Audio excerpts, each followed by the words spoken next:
कार्तिक मास की कहानी। किसी गांव में एक बुढ़िया थी। उसका एक बेटा और बहू भी साथ रहते थे। कार्तिक का महीना आया तो बुढ़िया ने बेटे से कहा कि वह कार्तिक स्नान के लिए जाएगी और एक महीना वहीं रहेगी। ये सुन उसके बेटे ने अपनी पत्नी से कहा कि माँ के लिए 30 लड्डू बनाकर दे दो ताकि वह पूजा पाठ करके कुछ खा सके। बहू ने गुस्से में आकर 30 लड्डू बनाकर दे दिए। बुढ़िया नदी किनारे कार्तिक स्नान को गई और वहीं एक किनारे पर झोपड़ी बनाकर रहने लगी।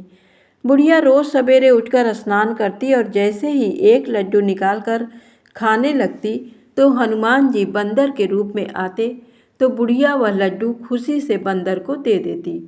इस तरह से कार्तिक का पूरा महीना बीत गया और सभी 30 लड्डू हनुमान जी बंदर के रूप में खा गए। कार्तिक का महीना समाप्त होने पर बुढ़िया वापस जाने को तैयार हुई तो हनुमान जी प्रकट हो गए। उन्होंने बुढ़िया की उस कुटिया की जगह पर एक आलीशान महल बनवा दिया। बुढ़िया का पूरा महल धन दौलत से भर गया। उसकी काया निरोगी हो गई। अन्न के भंडार से महल भर गया। इतना सब होने पर वह धूमधाम से अपने बेटे के पास गई। बुढ़िया को इतना धनी देखकर उसकी बहू ने मन में कहा कि अगले कार्तिक मैं भी अपनी माँ को कार्तिक स्नान के लिए भेजूंगी। और अगले कार्तिक आने पर उसने अपनी माँ को कार्तिक स्नान के लिए कहा।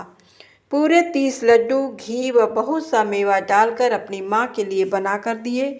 माँ कार्तिक स्नान के लिए गई और जैसे ही सुबह सवेरे नहाकर लड्डू खाने लगती तो हनुमान जी बंदर का रूप धरकर उसके सामने बैठ जाते। तो वह पत्थर मारकर उन्हें भगा देती और कहती कि इससे मेरा पेट ही नहीं भरा तो तुम्हें कैसे दूं। उसका रोज का यही क्रम 30 दिन तक चलता रहा। कार्तिक का महीना समाप्त हुआ तो हनुमान जी फिर से प्रकट हुए और उन्होंने बहू की माँ की कुटिया को कूड़े कचरे में बदल दिया और माँ को डूकर बना दिया।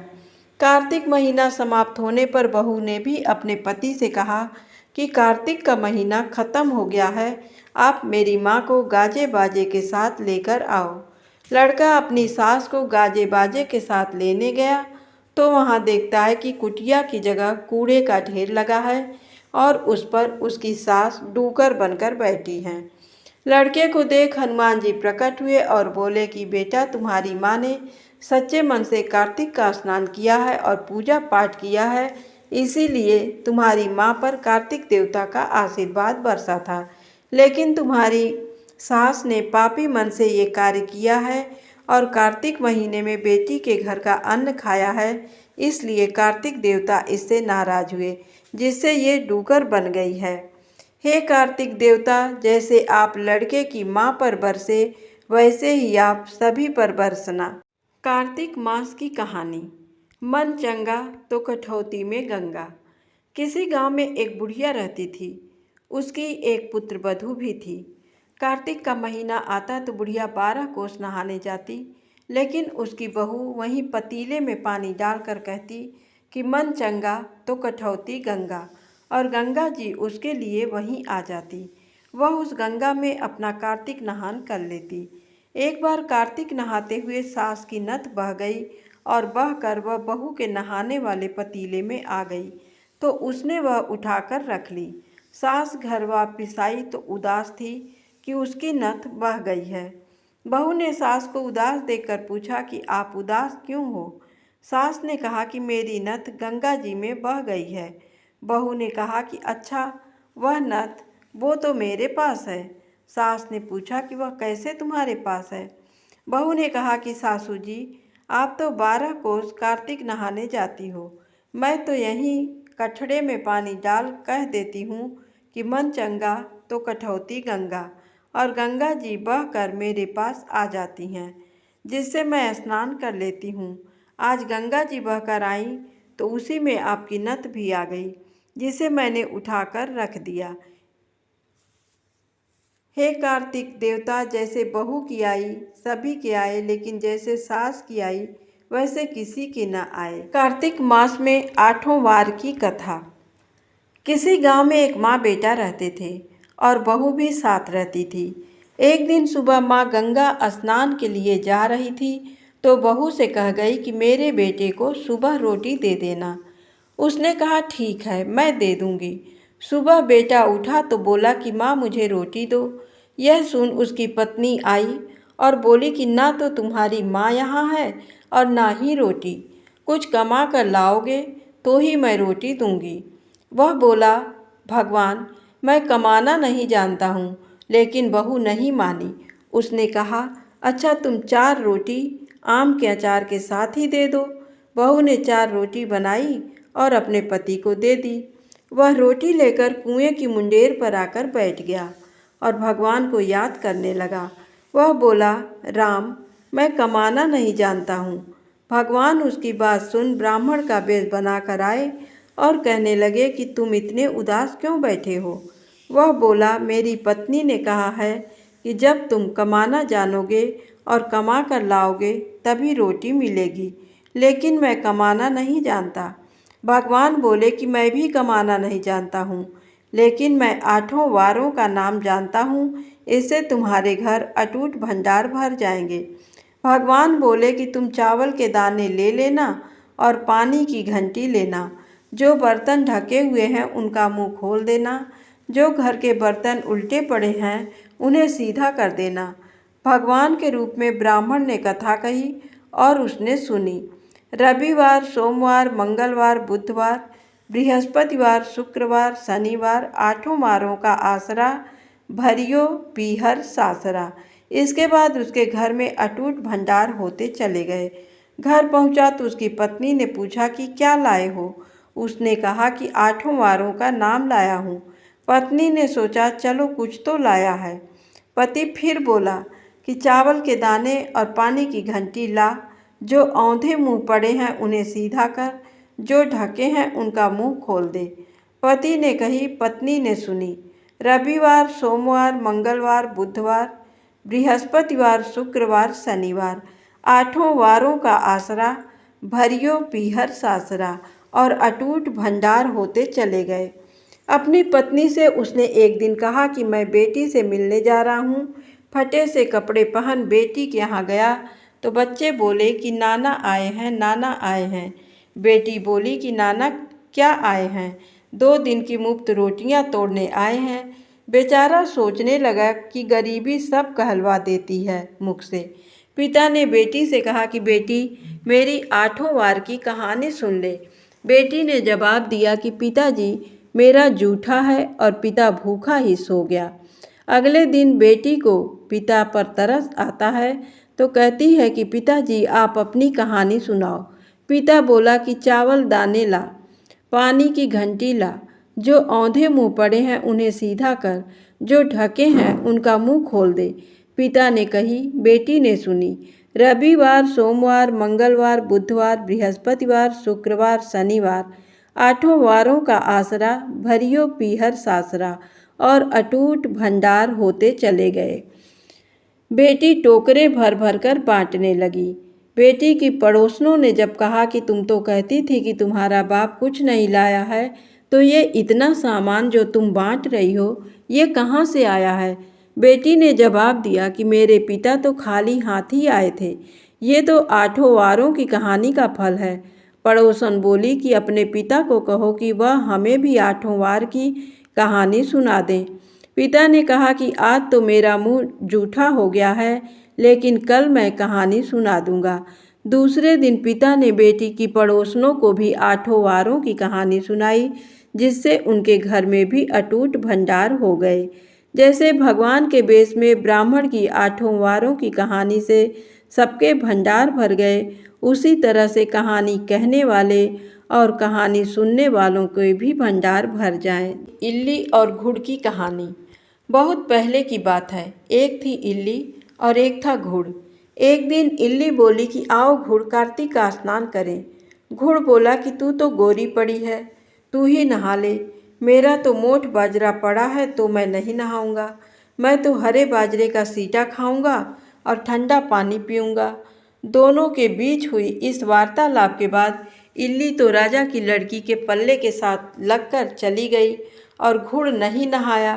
कार्तिक माह खत्म होते ही दोनों मर गए। कार्तिक का स्नान करने से इल्ली राजा के घर जन्म लेती है और घुड़ राजा के यहाँ गधा बनता है। राजा की बेटी बड़ी हुई तो उसके विवाह का दिन आया और वह ससुराल के लिए विदा होने लगी। विदा होने के समय अचानक ही बेटी की बैलगाड़ी रुक गई। तो राजा रानी दोनों बोले कि ये बैलगाड़ी क्यों रुक गई? बेटी तुझे जो मांगना है मांग ले। लड़की बोली कि मुझे ये गधा चाहिए। ये सुन राजा रानी बोले कि ये क्या मांगा है, कुछ और मांग ले, ये भी कोई मांगने की चीज़ है। लड़की अपनी बात पर अड़ गई और बोली कि मुझे तो ये गधा ही चाहिए। लड़की की बात सुन गधा फुदक फुदक कर भागने लगा और लड़की के साथ वह भी चला गया। महल जाकर लड़की ने उसे नीचे ही सीढ़ी से बांध दिया। एक दिन लड़की सीढ़ी से उतरने लगी तो गधे ने कहा कि ऐ सुंदरी, मुझे पानी पिला दे। तब लड़की बोली, जब तुझे कहा था कि आ कार्तिक नहा ले तब तूने मना कर दिया था। तूने कहा कि मैं तो बाजरा खाऊंगा और ठंडा पानी पीऊंगा।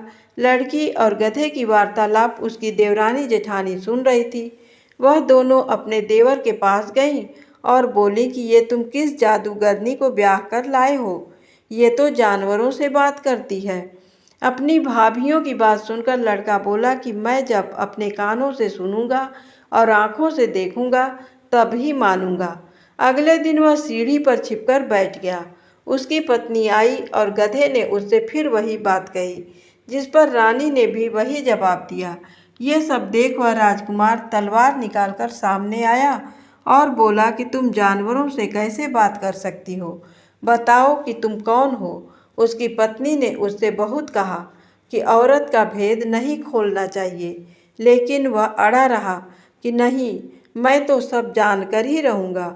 राजकुमार की जिद के आगे उसकी पत्नी हार गई और उसने पिछले जन्म की सारी बातें उसे बता दी कि वह इल्ली थी और ये गधा घुड़ था।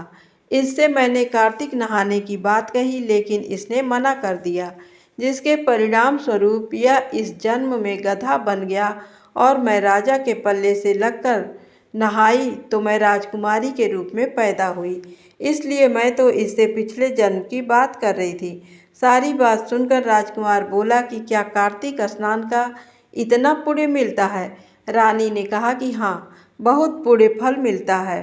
अपनी पत्नी की सारी बातें सुन राजकुमार ने कहा कि यदि कार्तिक स्नान का इतना महत्व है तब हम दोनों जोड़े से कार्तिक स्नान करेंगे और दान पुण्य भी करेंगे, ताकि आने वाले समय में हम सुखपूर्वक रह सकें। दोनों ने जब जोड़े से स्नान किया तो उनके पास काफ़ी धन हुआ।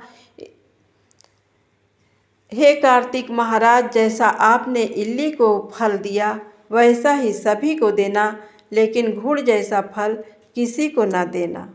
नगर बसेरे की कहानी। किसी गांव में एक भाट व एक जाट रहता था। दोनों में घनिष्ठ मित्रता थी। एक बार जाट अपनी बहन के घर जाने को तैयार हुआ तो भाट अपनी ससुराल जाने को तैयार हुआ। दोनों साथ चल पड़े तो रास्ते में रुककर एक कुएं की मुंडेर पर बैठ गए। जाट ने भाट से कहा कि नगर बसेरा कर लेते हैं। इस पर भाट बोला कि तू ही नगर बसेरा कर ले, मैं तो अपनी ससुराल जा रहा हूँ, वहाँ खूब खातिर होगी मेरी, तू कर ले नगर बसेरा। जाट वहीं कुएं के पास बैठ पानी की घंटी और चावल का दाना लेकर नगर बसेरा करने लगा। नगर बसेरा करने के साथ जाट कहने लगा, नगर बसेरा जो करे सोमल धोवे पाँव, ताता माड़ा तापसी देगी मेरी माँ, माँ देगी मावसी देगी द्वारका का वास, मीठा मीठा घास वृंदावन का वास, पाँच कुल्ठी छठी रास, मेरा जिबड़ो श्री कृष्ण के पास, डालूं पानी हो जाए घी, झट से निकल जाए मेरा जी। ये सब कर करा के वह जाट बहन के पास चल पड़ा। जाट की बहन ने भाई के आने पर उसकी खातिर की, घी बूरा के साथ भाई को जिमाया। दोनों ने बैठकर ढेर सारी बातें की। इधर भाट अपने ससुराल पहुंचा तो वहां आग लगी हुई थी। आग बुझाने वह भी लग गया, जिसमें हाथ मुंह भी काले हो गए और खुद भी थोड़ा झुलस गया। ना रोटी ना पानी के लिए ही किसी ने पूछा। एक पड़ोसन आई तो उसने भाट की सास को कहा कि जमाई आया है, जरा उसकी आवभगत कर लो। बुढ़िया बोली कि सब कुछ तो जल गया है, अब कहाँ से आवभगत करूं। तब पड़ोसन ने ही भाट को एक रोटी के साथ छाछ दी। उसने वही खाकर गुजारा किया। शाम को दोनों फिर घर की ओर चल पड़े और रास्ते में मिल गए और एक दूसरे का हाल पूछा। भाट बोला कि मेरी ससुराल में तो आग लगी हुई थी, आग बुझाते मैं खुद काला हो गया हूँ, ना रोटी मिली ना पानी। जाट बोला कि मेरी तो बहुत खातिर हुई। फिर बोला कि मैंने कहा था ना कि नगर बसेरा कर ले, चल अब कर ले नगर बसेरा। लेकिन भाट ने फिर मना कर दिया। कहने लगा कि तेरी मौसी है, पता नहीं रोटी दे या ना दे, तेरी तो माँ है, दही की छूछली चूरमा का पेड़ा धरा पाएगा। भाट ने फिर नगर बसेरा नहीं किया। जाट ने कर लिया नगर बसेरा। जो करे सो मल धोवे पाँव, ताता माड़ा तापसी देगी मेरी माँ। माँ देगी मौसी, देगी द्वारका का वास, मीठा मीठा घास वृंदावन का वास। 5 कुल्ठी छठी रास, मेरा जिबड़ो श्री कृष्ण के पास। डालूं पानी हो जाए घी, झट से निकल जाए मेरा जी, कह करके वह चल पड़ा। घर पहुँचते ही जाट की मौसी ने बहुत प्यार दुलार किया। उधर भाट घर गया तो उसकी भैंस खो गई थी। बाप एक लाठी रखे तो दूसरी उठाए और कहने लगा कि ससुराल गया तो आग लगा दी, अब यहाँ आया तो भैंस खो दी। बाप ने कहा कि पहले भैंस लेकर आ, तभी रोटी पानी मिलेगा। सारा दिन भाट भैंस ढूंढता रहा, लेकिन उसे भैंस नहीं मिली। जाट और भाट की मुलाकात फिर से बाजार में हो गई। जाट ने भाट के हालचाल पूछे तो भाट बोला कि आते ही भैंस खो गई, बस उसी दिन से भैंस ढूंढ रहा हूँ, रोटियाँ का तो पूछो ही मत। जाट ने कहा कि मैंने तो पहले ही कहा था ना कि नगर बसेरा कर ले।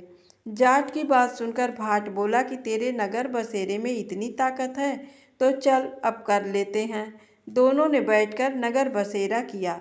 नगर बसेरा जो करे सोमल धोवे पाँव, ताता माड़ा ताप सी देगी मेरी माँ। माँ देगी मौसी, देगी द्वारका का वास, मीठा मीठा घास वृंदावन का वास।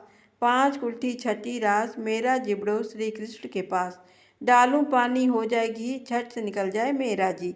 दोनों के नगर बसेरा करने पर भाट जैसे ही आगे बढ़ा तो उसकी खोई भैंस मिल गई, जिसे लेकर घर पहुंचा। घर पहुंचते ही माँ ने कहा कि लड़के को आते ही घर से निकाल दिया, सारे दिन से ये भूखा प्यासा भटक रहा है।